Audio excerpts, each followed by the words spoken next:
Fellas, you know Degree Cool Rush deodorant, right? Well, last year they changed the formula, and guys were mad about it. One dude even started a petition. So guess what? Degree heard us, admitted they messed up, and brought the original Cool Rush scent back exactly how it was. And it's in Walmart, Target, and other stores now for under $4. So grab some and remember why its cool, crisp, and fresh scent made it the #1 men's antiperspirant for the last decade. Degree Cool Rush is back, and it smells like victory for all of us. Hello and welcome to the final Cardiff Central podcast of the season. Some 9 months and 34 episodes later, we bring the curtain down on 2024-25 with an overview of the season as a whole, going over the end-of-year news, our hopes for the summer, and the not massively yet, but soon-to-be coveted Cardiff Central Podcast Awards.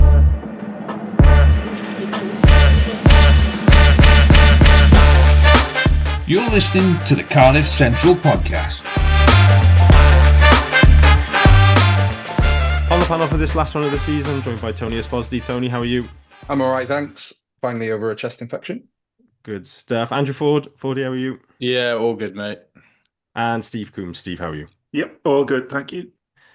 Good stuff. We're going to fly straight into the news because, well, I think I said on last week's pod that it would be sort of drips and drabs out the summer, and then they just dumped the whole load of news on us on one day as the end of season awards went. So we'll start with the news.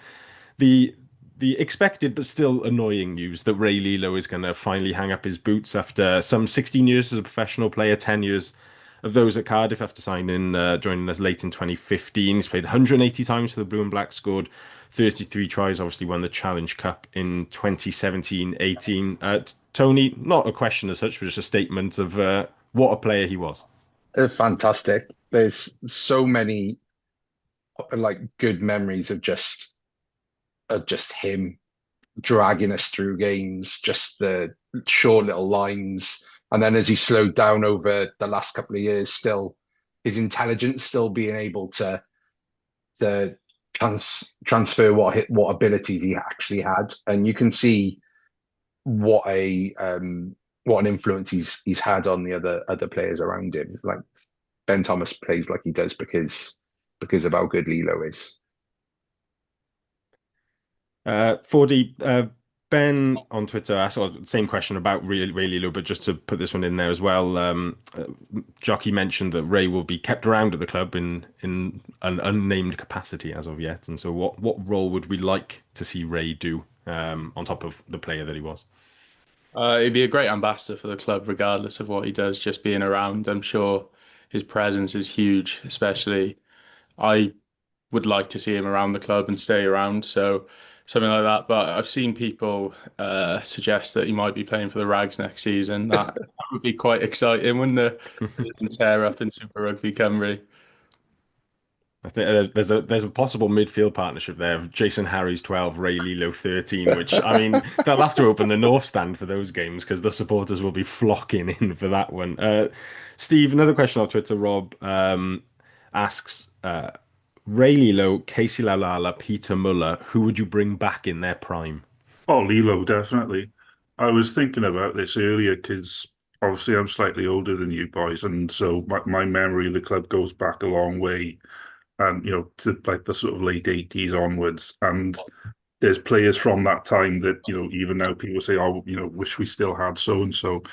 And Lee-Lo is absolutely going to be one of those. 20 years time, there'll be a new outside centre at Cardiff, and we'll all be saying, oh yeah, but he's no Rey Lee-Lo. And we'll be boring to death all the people that are much younger than us by saying, how great Rey Lee-Lo was and how unfortunate they are to have never seen him play. He's going to be one of those. Nailed on club legend. Absolutely, yeah, and whatever capacity he's kept around him will be great. But yeah, what a player! I think one of those. Defensive coach, you think?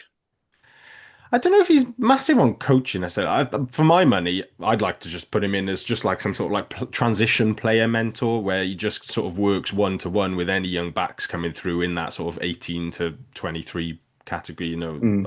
Just doing. I don't think he'll be like a coach, a general position coach like that, because I'm not sure what he's like. Just sort of stood in front of the group chatting.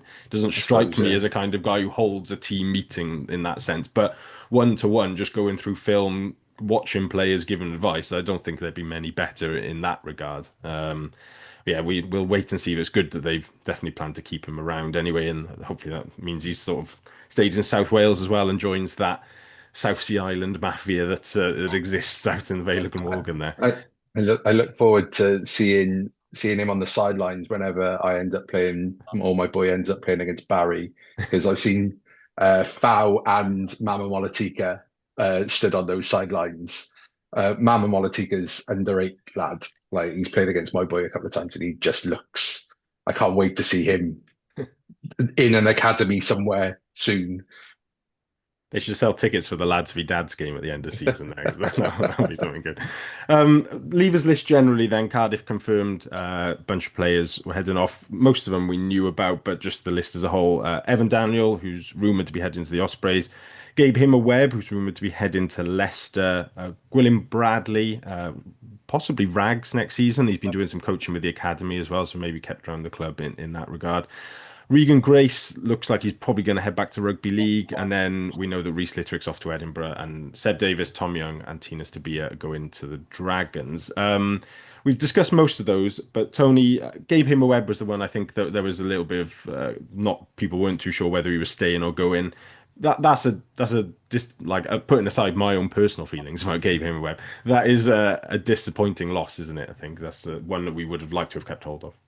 Yeah, he burst onto the scene last year in that little loan spell, and then he left us and then came back. And even in that little loan spell, you could see the sort of player that he was, and especially towards the end of this season, he's been fantastic for us. I've talked about him a little bit. You always get like a 6 or a 7 out of 10 performance out of him. Very rarely does it go much higher. Apart from that Ospreys game, he was magnificent. But conversely, he doesn't drop. And if I'm a coach or just as a supporter watching, I know we're gonna get, like, he's solid, and we're gonna get what we're gonna get from him. And you can build a team around that sort of stuff. If you have a team of 6 and 7s out of 10s every week, and 1 or 2 lads who bump higher but sometimes can drop lower, you don't get the peaks and troughs in your season as we sometimes might see out of other players who could be world class and not turn up next week. For Dion Regan Grace, obviously the 2 Achilles injuries really hampered his chances at rugby union, but is there an element there of us not fully giving him a chance on the field, or we might look at that and think, oh, maybe if we backed him a little bit, we could have had a bit of a talent there? I think it was difficult with particularly towards the tail end of the season, you couldn't really chuck him in, given how inexperienced he was in union. So it's kind of a shame, because you do think what could have been, especially if he hadn't had the injuries. But I do think you'd be taking a big punt if you did keep him around. So yeah, it's a shame to see him go, but I think he's very much a league boy, isn't he? So I'm sure he'll be back at home if he goes back to league, and if he can get over those injuries, then yeah, just wish the best for him. Well, a bit surprised we didn't see him for the Rags. Maybe he could have had a few run-outs there, but yeah, I suspect maybe minds had been made up maybe towards the end of the season that they were parting ways at that point. And then Steve, we've spoken a bit about the other 2 guys going to the Dragons, Thomas Young and Tina Stabia, but it was confirmed that Seb Davis was off there last week. They officially announced him. A player, obviously, great service to the club, been around a decade, played over 100 games. Is there a what if there as well? Maybe that period where he went into the back row and stuff, did that hamper him? I mean, with the back row thing, I think it definitely did. I think that sort of aborted move to number 8 came at exactly the wrong time, didn't it? When you think back, I mean, he was sort of just breaking through as a second row. Then suddenly, apparently, Warren Gatlin wanted him to play as a number 8. I don't think he was particularly suited to play in there. Yeah, there's a hint of what may have been, but also I think sometimes players just need to move the club. Sometimes players just get stale in one place, and the best thing for them is to go somewhere else. And it might be, at this point, it might be the best thing for him. And I hope, obviously he won't be playing for us, but I hope he comes back rejuvenated next year. And I have a feeling he will, actually. Yeah, there's a couple of signings which I think people have over-egged a little bit of the Dragons, but probably then they haven't spoken enough about that. Seb will definitely be an improvement in their second rows and to what they've got at the moment. Certainly up their yellow card count. Well, yeah, maybe a bit of that as well. So all of a sudden, we're properly highlighting the shoulders flying into the breakdowns where we've been massively overlooking them for a couple of years. The other player I just wanted to touch on, which I think I might have mentioned on the podcast, but Rhys Litterick going to Edinburgh, I just think that's a loss for Welsh rugby there. Like, we don't have many tight heads, and I'm not saying he actually has been international quality anytime he's been here yet, but when you don't have many, you should start getting them capped quite soon, it strikes me as, because otherwise you end up on a summer tour with Chris Coleman of the Dragons going along there. And Nathan asks, are we concerned about the lack of cover there? I mean, I'd sort of challenge anyone to find a Cardiff fan that isn't concerned about our tight head stocks at any point over the last sort of 15 years, really. But it was noticeable that Javan Sebastian was on the leavers list at Edinburgh. He's been widely linked with us. George Knott into the second row, but in a similar situation, being linked with us and has been released by Dragons. But yeah, I think Rhys Litterick will probably end up on Scotland's summer tour this summer, and we might look at it and go, "Oh, that was one that got away." Litterick is the most disappointing one for me, more than Hamer Webb, because I think he's really kicked on, particularly this season. And it's, as you say, they don't grow on trees. Yeah, yeah, that is that. Just looking down that tight head list, Sam Scott's a great talent in the under 20s this year, but we're still looking at 3-4 years before he's properly going at a senior level, you'd suspect. So, yeah, interesting to see who's in the tight head stocks in Wales's 2027 World Cup squad, because there's not a huge amount in that ideal age bracket at the moment. Moving on, somebody who wasn't on the leavers list and has been involved in news this week, Talupe Faletau, Rugby Pass via Neil Fissler reporting that he seems set to stay now at Cardiff, having been linked with both Provence, I think it was, and Nice in the lower leagues of French rugby. It seemed like something was happening when he was asked in the last home game whether he decided his plans yet, and he said no. So it obviously wasn't heart set on France. Fordy, I mean, it's a bit of an obvious question when talking about one of the greatest players to play for Wales over the last few years, but I mean, that's great news that he's staying, isn't it? Yeah, it's massive news. I think particularly from a fan's perspective, he'll get bums on seats. Like that game against Munster, he was just class, like really rolled back the years. And if you can keep him fit, then he's just a huge addition to just the quality and also the leadership there in the squad. So yeah, if he's staying on, then that's a huge positive. Absolutely. Steve, just on that though, I suppose the only question to come back on with number eights is I think this puts back into the ballpark Big Mac not necessarily staying at the club again now that Faletau signed. Obviously, a lot has changed since he initially came out and there was a link with the Dragons. The club have told him, no, he's definitely staying. Now Faletau signs and it seems like it may be back on the table that he does sort of head out the door again. Is there an argument that although Faletau's one of the greatest players ever, he's obviously not going to be our number 8 for the next 10 years? Is it short-sighted to a degree to go with Faletau over Big Mac at this point? I mean, I don't not seeing it as going for Faletau over Big Mac. I mean, I think the two, having both of them at the club, can work together very well. I mean, we talk about mentors with Rey Lee-Lo, but you can't get a better mentor for a back row player, and particularly number 8, than Talupe Faletau.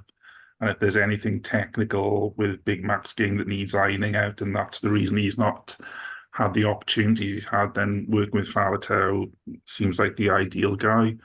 I mean, the thing about our number 8 depth as well as those two players, Alan Lawrence has obviously spent a lot of time there, but he's also started popping up on the flank a bit.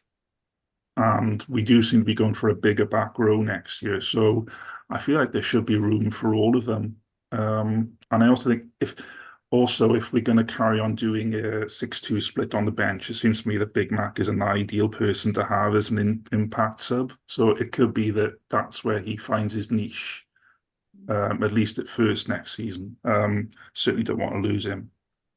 He played a bit in the second row for the Rags as well. So I wonder whether that was not only just him getting minutes, but also can you do that at a decent level to a decent standard to bulk up that 6-2 sort of thing if they were at that point thinking Faletau might stay.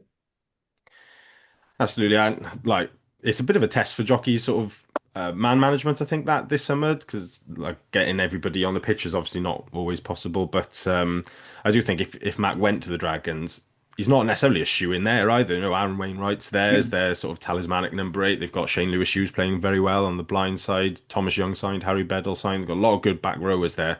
And so if Matt Sherritt can say to Big Mac, look, Faletau's not going to play 80 for us every week. He's getting towards the end. If he does 50 and you do half hour, and then the season after you're ready to start, then hopefully that would be enough. Oh, sorry. So go on. I wonder if Jockey being on the summer tour impacts his ability to have that sort of conversation with a few of those fringe players as well. With him being in Japan and then coming back, you imagine he's going to have holiday before the season starts. So when does he have that conversation? Is that all via Zoom or Teams or whatever? And Yeah, there's a possible ideal situation there where if Jockey has a bit of time off, then they ask Fishy to go in and coach the first for a bit, and Fishy is perhaps the right person to get the arm around Big Mac as Cardiff boy to Cardiff boy and have that conversation. And probably they're the only two who can understand each other as well. So there's that element to it too. Club awards then, just to round up who got the official ones, but obviously the less coveted ones than the future podcast awards we're about to hand out. Best try was Harry Millard against Munster at home. Rhys Barrett won Breakthrough Player of the Year. Al Lawrence won the Players Player of the Year, which I think is quite telling as how he's seen around the squad as well. Ray obviously won the Special Recognition Award for his time at the club, and then Teddy Williams took home the double Fans Player of the Year and Peter Thomas Player of the Year.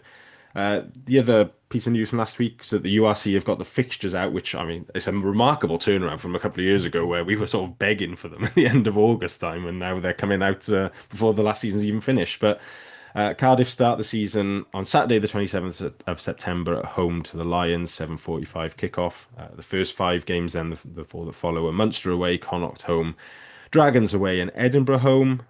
It's 4 Saturday night games, 4 Friday night games, and then home on Boxing Day as well to the Dragons. The South Africa trip is at the end of March, and there's no Judgment Day, which seemed to come as a surprise, but I was told that deal ended last season anyway, so I don't think I was massively surprised. But obviously the whole, well, you can't have Judgment Day with 3 clubs thing reared its head, which I'm not sure that was necessarily the case. isn't there one fixture that clashes with a Wales game as well? Yeah, we're playing Zebra at home on the same day that Wales play in South Africa in that out of window test. And I noticed there's a few people saying, why don't we play Zebra at home on the first weekend in November? And the simple answer to that is Ireland's out of window test is on the first weekend in November. They're going to Chicago to play New Zealand probably. So it's just more. These guys sit on the same board, right? The United Rugby Championship. Can't they ring each other up and go, when are you playing your out of window test? We'll do ours on the same weekend rather than stretching it across different weekends. That's obviously beyond their capabilities. Onto the Rags and Pathway bits then. The Rags had their awards on Sunday night. Matty Young won Academy Player of the Year. And then there's a double celebration in the Hud household as Nathan won Players Player of the Year and Craig won Coaches Player of the Year. A bunch of lads got their club caps as well. Tony, we haven't had you on since the Rags brought their season to a close, and as the pod's official week in, week out Rags watcher pretty much. What did you make of their season as a whole after it came to an end in the playoffs? So in preparation for this, I listened back to the SRC preview pod just to try and remind myself about how we were touted going into the season, and they were talking about us finishing 3rd or 4th. They were quite down on our squad, mainly because of how thin the first team squad was, and they were worried about the call-ups and if injuries happen, and that Harry Wild was stepping in. But when you look back on the season as a whole, Harry Wild, Steph, Emmanuel, Elijah Evans, Tom Bowen, as young lads, how they played in that RFC squad was magnificent. And to top the table was such a great effort. And I imagine there'll be a lot of disappointment that they then didn't go on to win it. It's another time where we've topped the table and not gone on to win the title. A lot of that comes down to, I mean, the thin squad and giving players stuff for next year. Is obviously the Rags missed out on Matty Young in the last couple of games because he was in South Africa. I think there were a couple of others as well. Didn't Tom Steph was Bowen was there. injured, Steph was in South Africa, and that meant that like Lloyd Lucas had to step in at 10 for his first start at 18 and did well against Newport, but like that's a big all ask that. Like you said, the Hood brothers were magnificent all year. And I think Craig's been named captain for next season. So I don't know what that means for Sean Moore if he's leaving or not. I haven't seen any announcement on any leavers for the Rags, but Craig's been really good since he signed for us. So it's like it's a real vote of confidence for him to be given the captaincy for next year. So hopefully that we can push on and turn that into a trophy. So Yeah, I hope Sean Moore doesn't leave because he's played pretty much every minute of every game. We only had about 2 second rows in the squad all season, really. They're quite difficult to come by at the semi-pro level. Good level locks like that are sort of available as well to step up to that level. So, yeah, hopefully he does stay. One other bit of pathway news then, the Wales under-20s named their training squad ahead of the Junior World Championship or whatever it's called these days.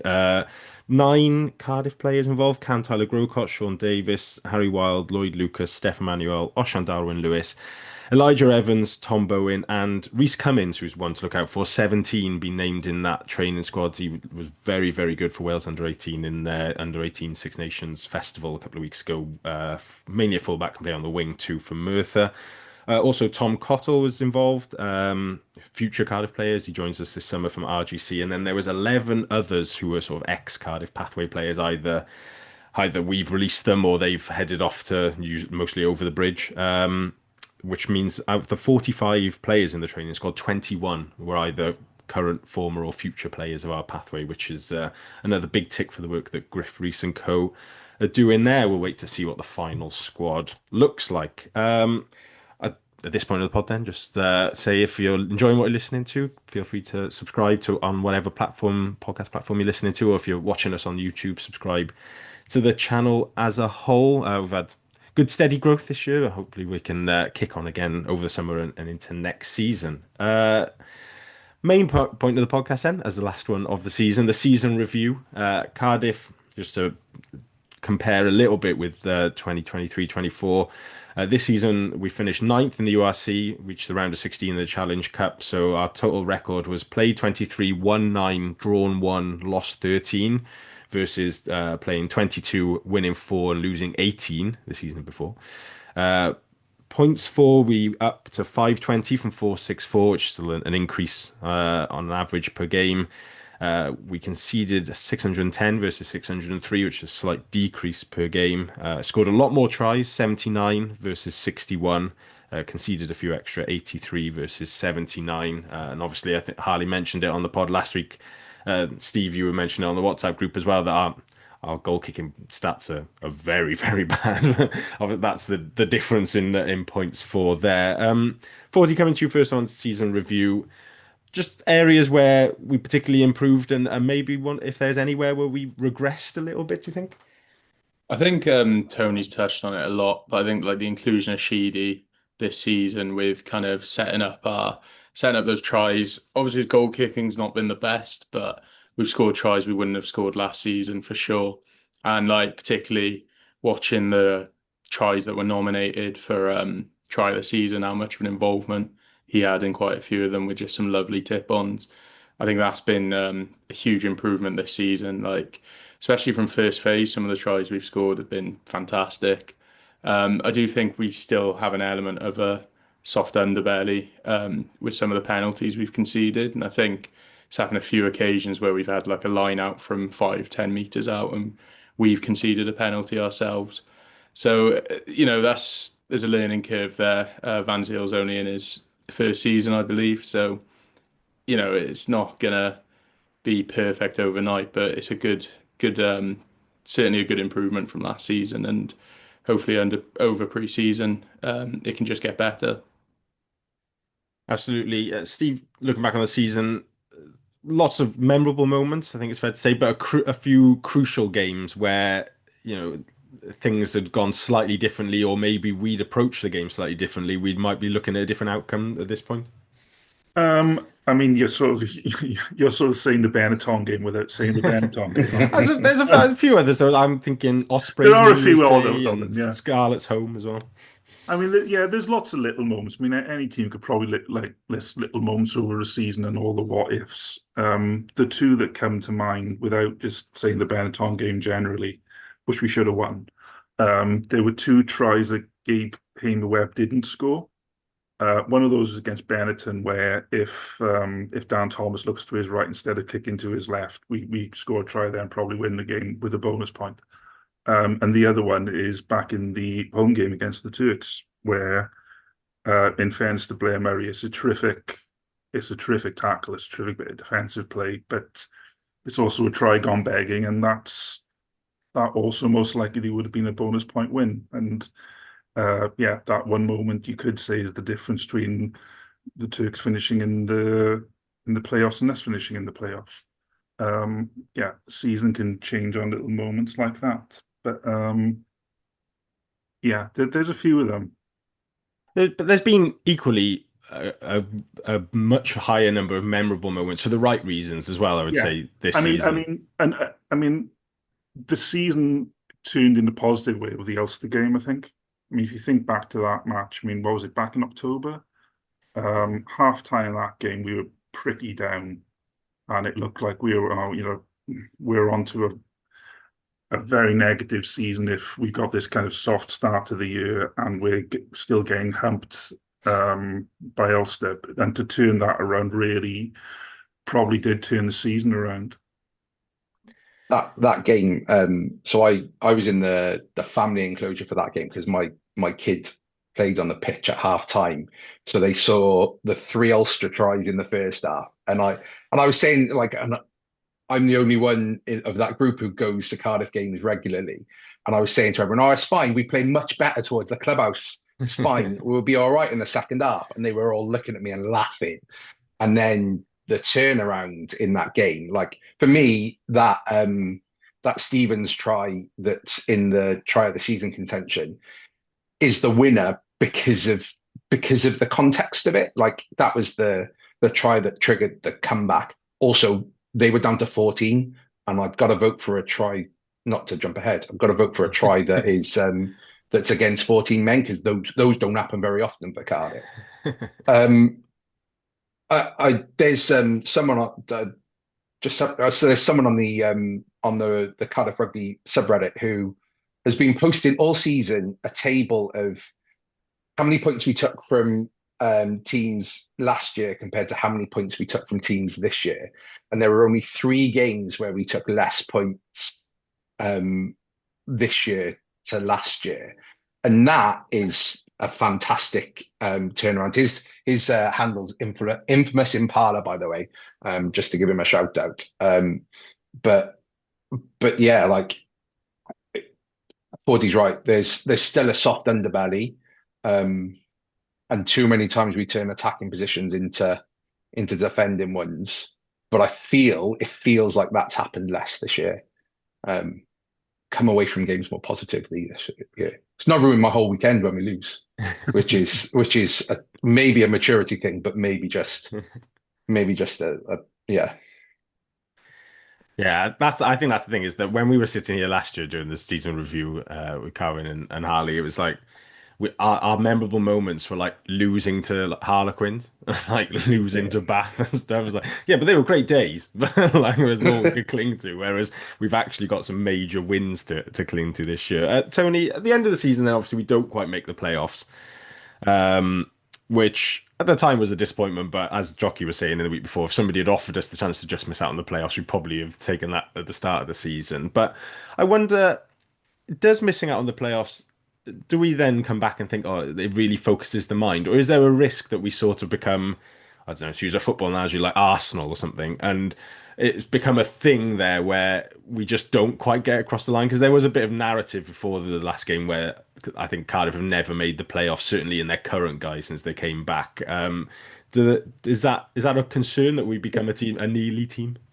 I think there's only been playoffs since the current guys, so it's a bit of a strain. In the very first Celtic League, there were semi-finals and we made them. I think I saw the other day, but it was the Welsh Scottish League, and then we've lost to somebody in the very first We won Celtic that League. first Welsh Scottish League, didn't We we? did win this, yeah, Welsh Scottish League, but I think there were semi-finals because it was only like a part of the season. There was still like a separate Welsh Scottish League going on then as well. But I'll get on Wikipedia with that. But anyway, are we bottlers? Basically, is the question. No. If you look at where we finished compared to the teams, like we bang the drum about budgets a lot, and I think we've got to be realistic. It's always, again, going back to have I matured or not, it's always amusing to read through the Facebook and Twitter comments after games when, like, I've seen people talking about sacking Jockey and that they haven't seen any improvement from the team in the last 2 years. And you're just thinking, do you actually watch what's going on the pitch? Like, what are you on about? It's a process. I think next year will be the first time we've had a coach that's gone into year 3, and been able to build this squad. Because I think Mulvihill made 3 years, didn't he? But he didn't have any ability to build a squad in any time because he got hired late, and then he had COVID and everything else. So it'll be really interesting to see how Sherritt works next year and how we can push on. Yeah. I've just had a look. 2002-3 Celtic League. We beat Edinburgh in the quarterfinals and then lost to Neath in the semi-finals in January 2003. Yeah, that was actually the SRC playoff game 20 years in advance. We didn't know it yet, so really Neath should have been in it after all, as it turns out. Anyway, I've lost where I was now after Googling that. Sorry. 4D. My question, looking back a bit on the season, so the 2 competitions with URC and the Challenge Cup, I guess the question is, did we prioritize them properly, or should we have prioritized one or the other, really, looking back on it? If you think about January time, where we seemed to prioritize the league over the Challenge Cup by putting weaker teams out against like Perpignan when we went out there, and then it fast forward to sort of April time, and then we're resting players against Benetton to go and play Connacht in the round of 16 the week after. Would we have taken it if Jockey had just come out and said, look, we're not competing, we're not going for the playoffs, or we're not going for the Challenge Cup, we're just focusing on one or the other? I think you see it a lot in like football, where teams will prioritize Europe or the league, or just like abandon any like ambitions in one or the other. And I feel like there was almost a sense of, in the group stage of the Challenge Cup, they were trying to take it quite easy and not kind of expose too many players to that. Like, Tom Bowen made his debut, I think, and Stefan Manuel made his debut in Europe, which was kind of big statements. I know Bowen was against the Cheetahs, which kind of was a different game entirely compared to, was it Lyon away that Steph made his debut? But then you almost had the issue of, once we made the knockouts, there's kind of that problem of, if we won the last 16 game, there was then an away game the week after. And it was kind of, as a result, almost Benetton, you couldn't go fully loaded because you'd have these boys going to 3 away games on the bounce. A lot of them playing 80 minutes. It just wouldn't have been sustainable. So I think we probably didn't approach it properly, but hindsight's a wonderful thing with stuff like this. But yeah, I reckon if Sherritt had come out and said he was prioritizing one over the other, I think it would have made sense, but it just seemed it kind of flip-flopped a little bit as the season went on. Is there something to be said there then as well, that if we go in to do that, we need to back it up in a big game as well? Because we rested guys against Perpignan, which we could have won, and then didn't beat Connacht in the last pool stage game the week after, which could have got us a home knockout. And then we rested guys against Benetton, which again we could have won if we'd taken a full strength, and then lost again at Connacht in the round of 16. So do we have to get better at winning those big games, same as like Stormers on the last game as well? When it comes down to it, do we need to get better at turning up on those occasions? Yeah, definitely. Because I think with that Connacht game at home was particularly like costly, and it was kind of, we got into the knockouts by the skin of our teeth. And it's, again, you kind of think back in hindsight, had we not made the knockouts, would we have just could we have then made the playoffs as a result because we had nothing else to focus on? It's interesting, but like we've touched on it before as well. Is not making the playoffs the worst thing for the club overall in terms of what if we went? Does Scarlets finish 8th? So they got Leinster away. Yeah, I don't have too high hopes for Scarlets game like that. Would have been a good away day, but in terms of confidence, you wonder like how much of an effect. Kind of, I can say this now that we haven't made it, or if we made it, but yeah, there's a big balancing act to be had there, and I think it's something that we can learn on next season, especially now we're in the Challenge Cup next season. We can approach it properly, whereas Sherritt didn't really have the chance to, considering we were in the Champions Cup last year. yeah, and Scarlett's going to Leinster with Holly Davidson and Andrew McNenemy as the referee in duo. I think we all would have like had an aneurysm watching that game if it had been Cardiff involved in it. But yeah, Challenge Cup next season will be interesting because I think Bilbao again for the final next year, if I'm not mistaken. So we had some good memories there, and it was good to watch that United v Tottenham Europa League final in the football there as well. It was brought back good memories. Although I think you're the only person who said it was good to watch that final. oh yeah, the football was dreadful to be fair, but it was nice to see Bilbao again. It reminds me of you, Tony. Actually, there was like United fans sleeping on benches and stuff. Didn't you sleep on like a tent on the floor or something? No, yes, I slept in a tent. It was at a campsite because there was no other accommodation. So I flew Stansted to Santander, stayed in someone's Airbnb in Santander the night I got there after drinking with them and the boys with the drum in the corner and a few others. Got the bus really early into Bilbao, went to a campsite that was full of Irish people, basically, and then went out and then managed to find my way back to the campsite afterwards. So, it worked out well in the end. At least you left got a pair of home. shoes there. Did you bring your tent home on the flight? No, it wasn't my tent. Oh, they just put out a tent for Yeah. you. Was it a homeless city? Is that where you went there? No, there was just not enough It was a tent made of accommodation. cardboard. There was not enough accommodation for the amount of people that were going into the city. So they'd set up like a campsite sort of thing. So it was, I can't remember how much it was, but yeah, I paid for 2 nights in a tent, and there was a little padlock on the thing that I presume would have done nothing. Just somebody does it with a knife and slashes your tent, but at least your padlock shut. Yeah. Steve, looking ahead then a little bit to this summer, I asked the question on Twitter earlier, what are people's summer's hopes? Rob replied, a philanthropic billionaire appears, which I think would be quite handy. Steve said, not losing Sherritt to Wales would also be good. When we come back in sort of whenever it is, August, September time for pre-season, what do we hope we're talking about, what then we're finding? I mean, we are missing quite a few things at the moment. I mean, the chairman, the board, all those sorts of little bits and pieces. It'd be nice to have that in place.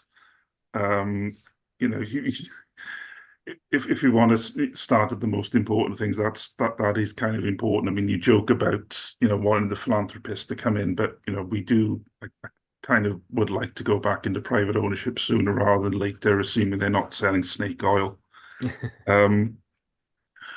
But yeah. So you wouldn't take Red Bull then? I think the thing with Red Bull is they want to call us Red Bull Cardiff, won't they? Yeah, they will. Yeah. We can't. Cardiff Bulls, I'd take. Blue and black. Or we'll end up with like the sort of knockoff home bargains version of Red Bull, won't we? We'll get like Rockstar or something. Rockstar Guardiff for Cardiff. But no, I mean, my namesake saying we don't want to lose Sherritt. Yeah, absolutely. That would be a disaster for all the reasons Tony gave. We've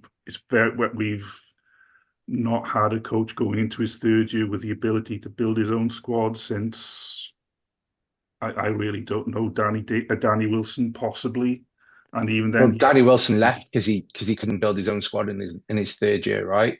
Yeah, but I mean, he's the last time I can think of someone who had the opportunity to build their own squad at Cardiff, even though it ended up being abbreviated in the end. Yeah. And before him, you possibly got to go back all the way back to Young's Yeah. first stint. So it'd be a real shame if we don't get to see Sherritt have that third year. So yeah, absolutely keep him. And I'm hoping for like not marquee signings, not big names, but more of the recruitment we did last year, where we kind of picked not necessarily people you've heard of, but exactly the right guy. We recruited very well last year, and fingers crossed that continues. Absolutely, yeah. A lot of people responding with they'd like to see like a tight end second row, an outside centre, but those are copy and paste But answers from we every definitely other do summer. need an outside centre now. Yeah, that's true.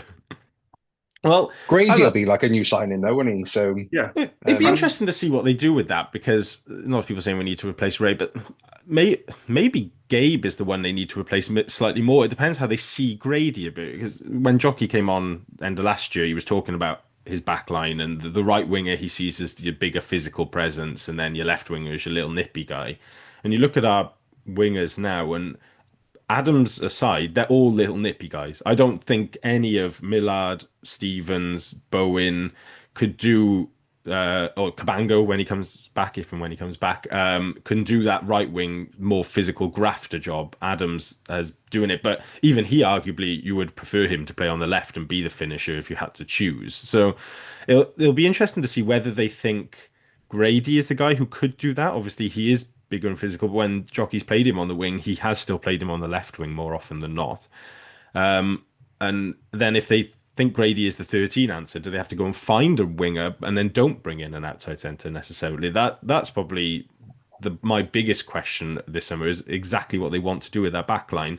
And then the third option is Jockey redesigns his attacking game plan and just goes with two little nippy wingers and sees if he can sort of pull that off or not. But yeah, I'm not entirely sure there's the market for big physical wingers is necessarily massive. It doesn't strike me as like a position or a type of player that is oversubscribed in world rugby at the moment. So it'd be interesting to see where they go with this that. could be where Elijah Evans breaks through Maybe. as a winger. He could. I mean, you couldn't necessarily see him going straight into the side as an outside centre, but as a winger, fairly big guy, that could be how he gets in. He could be a good option there.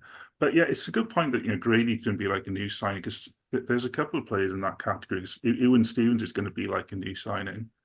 He seemed like he was going to be a player who was going to be very influential this season just gone, and hopefully he still can be next year.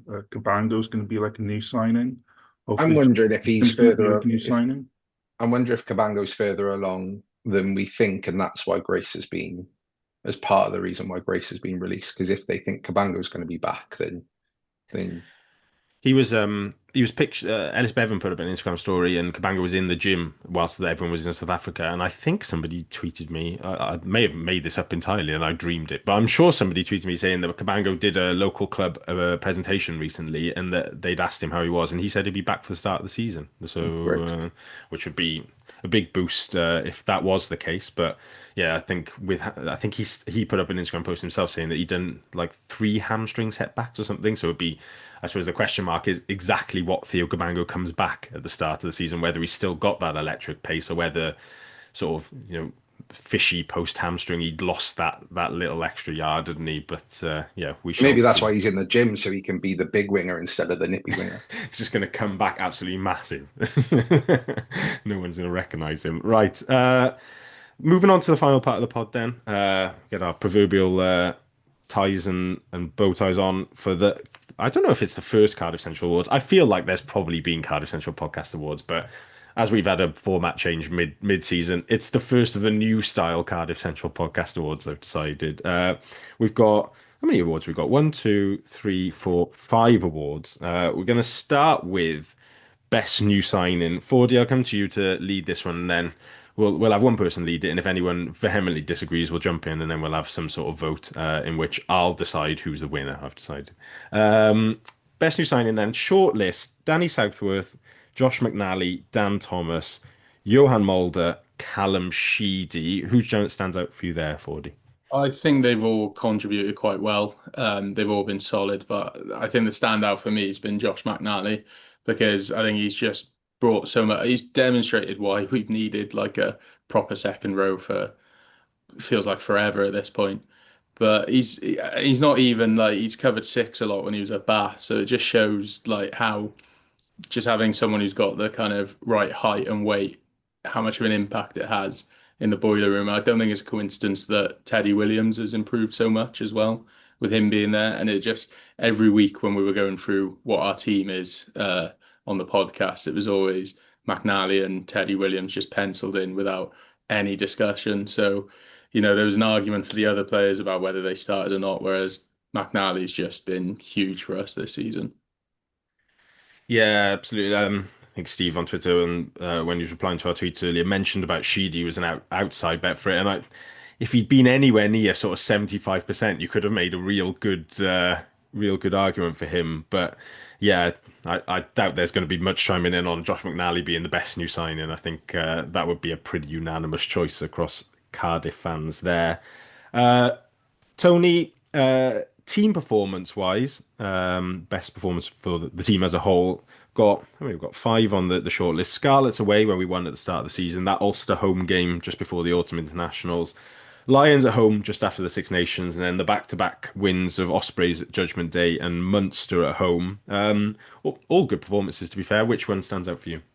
I mentioned earlier, but the Ulster game for me, one because we went 19-0 down and then turned it around, but that sort of showed to the squad that they could win those close games, those games that we would have lost last year we would have got back within a score and then something would have happened or we wouldn't have got over the line. For me, that was a mentality shifting game. But I think any of those performances on that list are probably worthy winners. I'd have Ospreys Judgment Day next because I hate them. Any thoughts? Anything to add on that? Anyone? No, all good. Well, I would say I'd almost make an argument for Munster at home being like the best complete performance of the season, but I certainly take I will absolutely take the point that Ulster contextually is probably the most important one because yeah, if we'd lost that going into that autumn international period, the season could well have just disappeared really by the time we got round to the final block of fixtures. So Ulster home wins that one. Steve, try of the season. I used just the video that the club had done, but added on the one try that came in South Africa, so I think they'd done it before. But the list from that was Johan Stevens in the corner against Ulster, as we mentioned earlier. Adams' solo effort against the Dragons away, where he picks the ball up on the short line. The one that Millard finished against Munster, the cross kick, and then Hamer Webb and Faletau releasing Millard. Millard again against Leinster, little short ball from Sheedy, releases Winnett, and then he puts Millard over in the corner.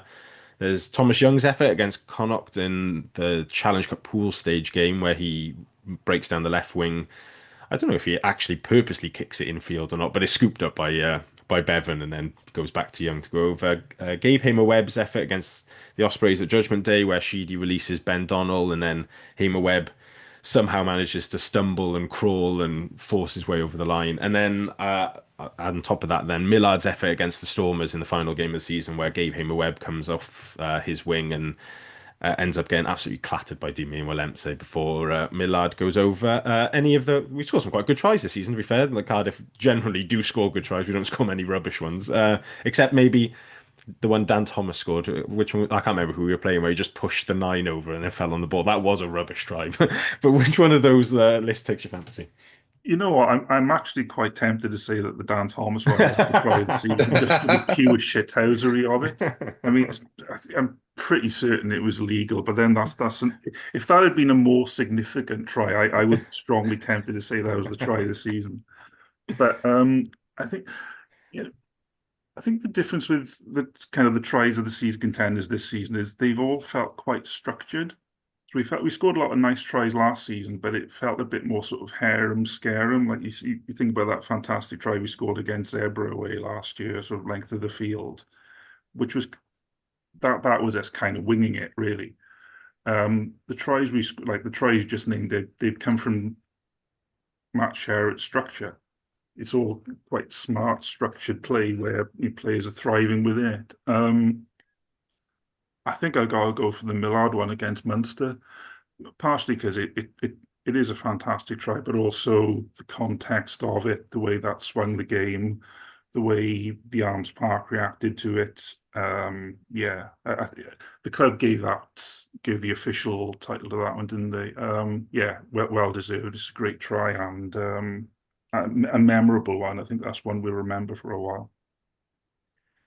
Yeah, absolutely. Yeah, don't think there's any immediate qualms with that one, but the only thing I would say is the Ospreys one that Hamer Webb scores, mainly because I've been banging the drum about how superb Sheedy's little tip-on passes have been this year. Like if you watch the pass to Donnell, he gets smashed as he gives the pass, and then Donnell breaks. Also, I just want to give Gabe a trophy before he leaves, even if it's one of ours.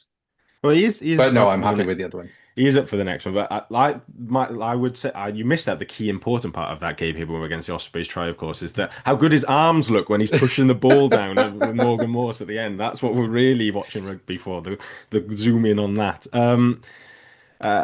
For the next one, then I've put is like best value player, which like I used to do on the blog. I used to do most improved player, which I always thought was basically like could be taken in the wrong way of me basically telling someone you used to be shit and now you're not, which has never really meant that. But like, so I've gone for best value player, which is sort of like not one of your big internationals or one of your top like marquee players or whatever, but somebody who's come in and like goes about their work week in, week out and offers sort of more than perhaps their value is not, and they can't take this to the club and ask for a better contract either, just before we award that. So the names I've got for this one: Danny Southworth, Alan Lawrence, Ben Donnell, Johan Mulder, Gabe Hamer-Webb, and Harry Millard. Like you can make an argument for a couple of them really, but is there anyone in particular who stands out for you there?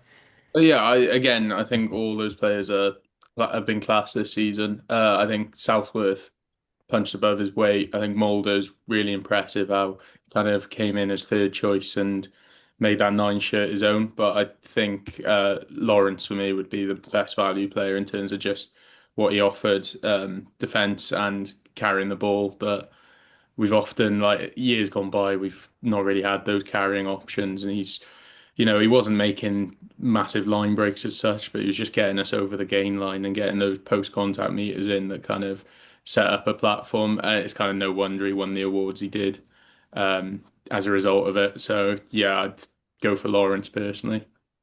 Tackled his heart out as well. Like, yeah. But to think that him and Millard didn't have contracts at the start of the season with anyone, and then they've become integral in our team now, is such a statement of the sort of players that they've been and the efforts that they've put in over the season. And the same with Southworth. If you think that he started as backup, but I would argue that he's probably been our starting prop. He's sort of knocked Dahmer onto the bench a little bit towards the end of the season. He's been so good. Yeah, like there's so many players that we're sort of getting the best. It seems like Jockey and his coaching staff are really getting the absolute maximum of these guys out of. So it's almost an award for them as much as anything. But yeah, I don't think many people would disagree with Big Al being our sort of like underrated like main player in the squad that doesn't get applauded so much outside of the club, but within the club, I think we recognise how good he is. With the final one, then the big one, the player of the season. I'll go around each of us individually. We can cast out our vote. Steve, coming to you first. I've put a sort of long list rather than a short list because there's quite a few players who've could put their hands up for this award in most seasons. So Liam Belcher as captain, Kieran Azarati, both second rows, Teddy Williams and Josh McNally. Put Alan Lawrence in for this one as well, such as have been his performances. And then in the backs, Ben Thomas, Rey Lee-Lo and Harry Millard. Where are you thinking on this one? I'm very tempted to give it to Harry Millard. So something I've learned this season is your perception of a player can actually change pretty quickly. And there's a few players in this team that's true of. I mean, you mentioned Liam Belcher there. I think a couple of seasons ago, we would have had him as like a squad player. now we think of him as, one of the first names on the team sheet, captain, really actually get quite worried when he isn't available. But Harry Millard, I mean, looked very much like he'd have to be playing semi-pro rugby 18 months ago. He's now the top try scorer in the league. When I first saw him being listed as an outside centre for us towards the end of this season, honestly, I was really worried about it because the last time I could remember him playing outside centre, he seemed to struggle, and it was a while ago, and he was excellent. It's an absolutely remarkable season for him. So I'm tempted to put him in, but actually I think Teddy Williams, because of all the players who've kind of grown over the year, the one that's really started to look like he can be not only a really great Cardiff player, but possibly an international player is Teddy Williams. I think he's really kicked on and become the type of second row we've really needed for a while. So yeah, I'll go with Teddy Williams. Tony? I would like to give the Josh McNally Player of the Season award to Josh McNally. I think everything that Steve said about Millard is spot on, and the same on Teddy. I think the reason we've seen such an improvement out of Teddy is because, like Fordy said earlier, he's had McNally alongside him to let him be the player that he needs, that he knows he can be, and that McNally knows that he can be as well. Yeah, he's full on the player for me. Like this year, I've seen his name on the team sheet has just instilled a bit of calm in me. That's very sweet. 40 yours? Yeah, I'd probably go McNally as well. Like, as I mentioned with best new signing, I think as well, it's kind of, as a result, he's been our player of the season too. Well, my vote's gone to Teddy, so we're going to Twitter vote. So, well, I'll do it on all of them. Keep an eye out on Facebook, Twitter, and our Blue Sky. We'll put a vote out, and we'll go Teddy v McNally, because I think I'd actually already crowned Teddy Player of the Season about December, so I have to stick with that now. But yeah, like I don't think you can. It's difficult to tell them apart. They almost, well, when we first started doing the team selections, we would say, oh, who's the team, who's second rows, and just say Teddy McNally, and they've sort of become one there, really. So you can almost like get like a duo award where they come up as if they're going into a second row, and they come up on stage holding hands and like receive the award together. So it's probably I wonder when the last time though any sort of fan award or the team award would have given the Cardiff Player of the Season award to a second row, because that seems to have So, go on. would it have been Paul Tito? Probably, yeah. Who was in and around the squad then that probably would have caught the eye? Yeah, there was that period, like Tito, Daniel Jones, Bradley Davis. There was a very good second row core there, and then since then, I can't. We like Jared Huerta, but probably not like that was more of like a cult hero shithousery. When's he going to get his yellow card type thing going on? George Earl was always relatively underrated, I thought, and maybe you could put Josh Turnbull in there because he sort of played lock a bit, but he was primarily a back row. But yeah, I can't remember the last time. Like, yeah, it probably was Tito that an out and out second row would have been properly in the run in for a Cardiff Player of the Season. This is the best second row partnership we've had since that period. Yep. Best in 15 years, yeah. Oh, this seems like a very positive note to end on there. So just to summarise, our Cardiff Central Podcast Awards: Best New Signing, Josh McNally; Best Team Performance, Ulster at home in October; Best Try, Harry Millard, finishing that move against Munster, although this is much of an award for Millards as it is for Hamer Webb and Faletau. And I think it was Ben Thomas who got the crossfield kick across in the end. Was it Thomas? Yeah, it was. Yeah.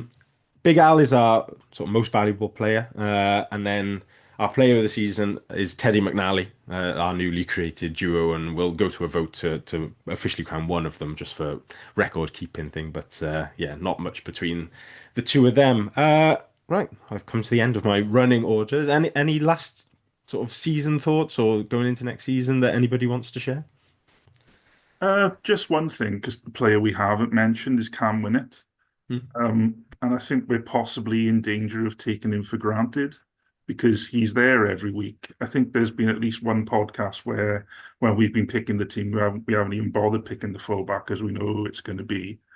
And he's had a bit of criticism for a couple of defensive blunders, but I think definitely in the attack he's been incredibly consistent.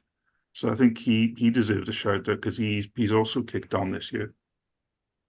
Didn't he win Ironman of the season in like the URC or something? Or is that club by club basis, or is that? No, it's for everyone. Basically every minute, doesn't he? Yeah, he was leading it going into South Africa. Did he play all of each game in South Africa? I don't recall him coming off either of them. So yeah, presumably he has won that. Yes, the award for basically who's played the most minutes across the season, and I think he's played the most out of anybody in the league, which is quite a remarkable statistic, really, particularly for a fullback and a young fullback, and not the biggest fullback either. He could have easily picked up an injury, considering he doesn't shirk many challenges, even if there might, some people might have questions about his defensive attributes, but you certainly can't question his bravery in a lot of situations. You've been calling for him to be replaced all season by Jacob Beetham. So no, I'm saying 12 for Beetham. I've still put in I'm still hanging my hat on that. Maybe Beetham coming back will at least allow Cam to have a weekend off occasionally here and there, because I'm sure his family miss him. They've probably haven't seen him for about 9 months. Good stuff. Right. Just leaves me to say at the end of the podcast and the last one of the season then, thank you to you three gents and to the other panelists for joining me throughout the season. It's been a good laugh on Tuesday to chat and celebrate more often than not this season, which has been quite nice from previous years of just desperately clinging for positives. Thank you as well to producer Lee for the work he does in the background of all the boring editing and uploading and all that sort of stuff, which definitely takes up too much time for any of us to be bothered to do it. Thank you to Mike Brown at the club for fair play to the club. They do embrace us, they don't shun us or anything, and sorting out guests and sending over bits of news and stuff ahead of recording, and for me questioning him every week on any news that's coming out, and particularly around the administration stuff as well. He was very good with information there. We'll be back probably August-ish time as pre-season gets up and going. We'll preview next year's season and get a few guests on as well before the rugby properly gets up and running towards the end of September. But thank you, most importantly, to you for wherever you're listening from at home. As I said earlier in the podcast, it's had good steady growth over the season. We got a good core of regular listeners, and hopefully as we head into the new season, we'll continue to grow that and kick on. But until then, enjoy your summer, whether you're watching the Lions, watching Wales, or just having a few months off from rugby, having been ground down by it over the last couple of months. Have a good one, and we'll be back in your ears very soon.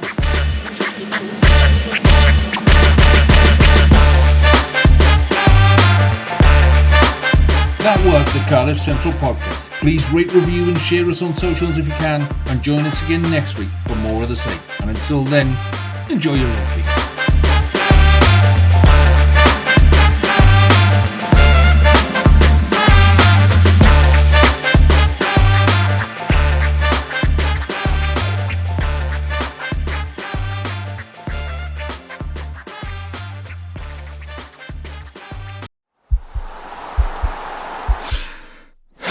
This podcast is part of the Sports Social Podcast Network.